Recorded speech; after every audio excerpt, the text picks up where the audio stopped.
लाए छॾियो शबीर जो मातम जारी आ।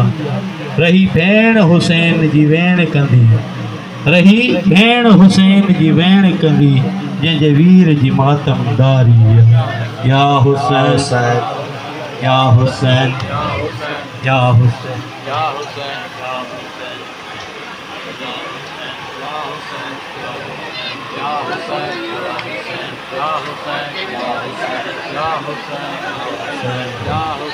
या हुसैन या हुसैन या हुसैन या हुसैन तेरा दिलाश ते ज़ैनब बहू जिनका जलेंदी रही। मेरा दिलाश ते ज़ैनब बहू जिनका जलेंदी रही।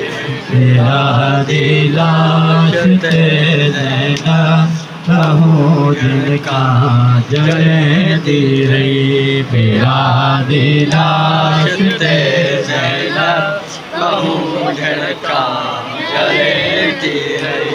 अली दीदे बयां बाविच, अली दीदे बयां बाविच, कटी उंगली गुलेंदी रही। मेरा दिलाश ते ज़ैनब बहू जिनका जलेंदी रही। मेरा दिलाश ते ज़ैनब बहू जिनका जलेंदी रही।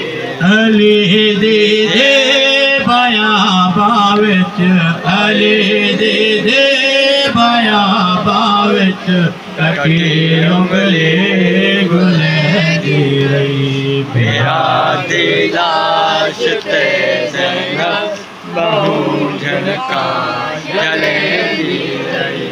मेरा दिलाश ते ज़ैनब बहू जिनका जलेंदी रही।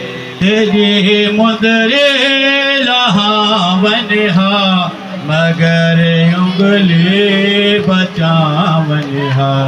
तेरी मुदरे लहावन हा, मगर उंगली बचावन हा। तेरी मुदरी किते उम्मत, तेरी उंगली कटेंदी रही। तेरी मुदरी किते उम्मत, तेरी उंगली कटेंदी रही। अली दीदे बयां बाविच, अली दीदे बयां बाविच, कटी उंगली गुलेंदी रही। मेरा दिलाश ते ज़ैनब बहू जिनका जलेंदी रही। मेरा दिलाश ते ज़ैनब बहू जिनका जलेंदी रही। जिथे वीरन दे लाश ते पत्थर बहुसार ज़ैनब ने। जिथे वीरन दे लाश ते पत्थर बहुसार ज़ैनब ने। पसे गर्दन बध्या बावा, पत्थर कीवें हटेंदी रही। पसे गर्दन बध्या बावा, पत्थर कीवें हटेंदी रही। अली दीदे बयां बाविच, अली दीदे बयां बाविच, कटी उंगली गुलेंदी रही। मेरा दिलाश ते ज़ैनब बहू जिनका जलेंदी रही। बीबी आदिए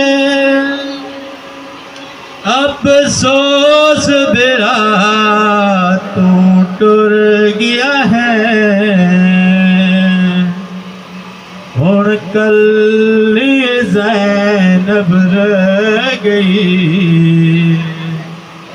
हो तेरे कुसण दे बाद खुदा जाने,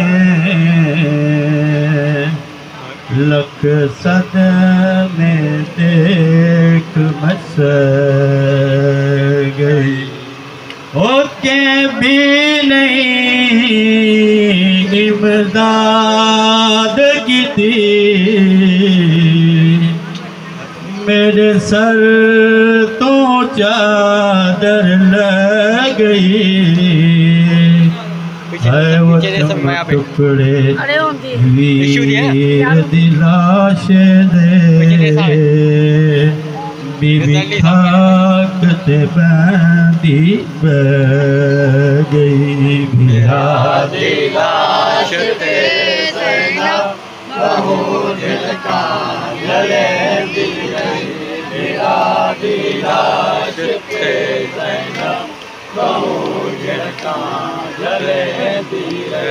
दिखा पामाल हालाशा जो सुबानाल मकतल विच, दिखा पामाल हालाशा जो सुबानाल मकतल विच, बकैया दे तरफ मोकर मज़रा को सदे दी।